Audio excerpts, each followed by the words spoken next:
D-Lo 404 Boxing. Alright, y'all. I want to talk about Bud Crawford for a minute. Kind of get off of this Canelo Alvarez, Demetrius Andrade situation for at least a video. But, Bud Crawford was rumored to be fighting Manny Pacquiao. That fight was supposed to take place in June. We now know unequivocally that fight is not going to happen. We've heard other names kicked around. We heard Bob Arum come out and say that the opponent for Bud Crawford was not going to be a top-ranked fighter.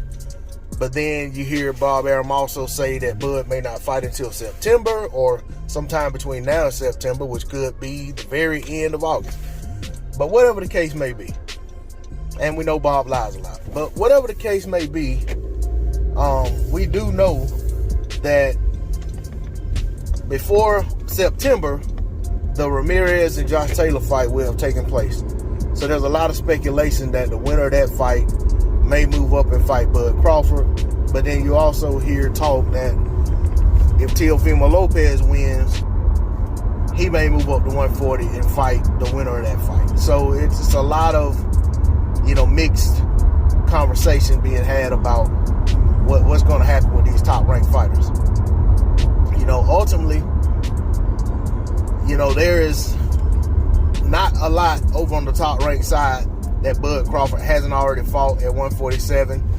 And, the Sean Porter fight seemed not to be happening. You got Virgil Ortiz, who is now put in that number one position with the WBO. Don't think he's petitioning to become the mandatory. But whatever the case may be, I don't know I don't hear any traction about that fight happening. We know that's one of Golden Boy's top fighters. Golden Boy doesn't have that much depth at the top of their stable. So it would seem unlikely that they would put a fighter as green as Virgil Ortiz in the ring with Bud Crawford and potentially have him ruined. But at the end of the day, he is a prize fighter and he's put himself in that position. So if they make that fight, it will make all the sense in the world, because they're rewarding their fighter for the work he's done to get to where he is. And if he doesn't win, then it's their job to build him back up. But we know in boxing, certain things that don't happen certain ways more often than not. Okay? So I'm just curious. I'm grasping at straws, and I don't want to just rattle off a bunch of names, but I'm just telling you, it's looking real crazy for Bud Crawford right now in terms of a potential opponent. But all I keep hearing is that Bud Crawford is in camp. I've seen footage of him up in Colorado Springs training, helping other guys train. So it has to be believed that he has an inclination that he is about to have a fight be announced. And I guess once they announce the fight and once he find out who his opponent is, he'll get into an actual fight training camp. So I don't know. It's just an interesting situation. I feel like, as fans, we need to know, what's coming on the horizon so we can make preparations to do what we got to do to support. And I just don't. I personally, I'm at a loss trying to figure out who it's gonna be. I mean, I had a handful of people that I think it could be, but then when I think about it, I can also shoot down why it's not each person.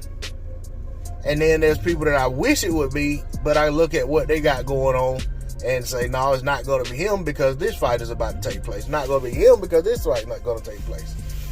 The only thing I will say that is almost a glimmer of hope, but I think is, to be honest, I think is wishful thinking, is you see Terence Crawford training and you see Errol Spence Jr. training.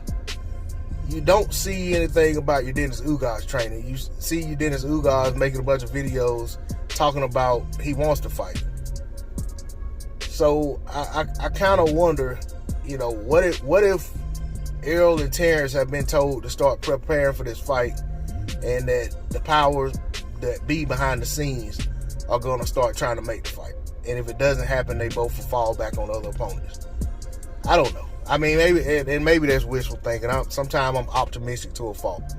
So, to be honest, the expectation that I have would be that Errol Spence Jr. definitely fights Dennis Ugas first before he fights Terence Crawford, because at this point, it doesn't make sense not to go ahead and pick up that other belt if he can, and then make the fight with Crawford even that much bigger, being that it's for undisputed.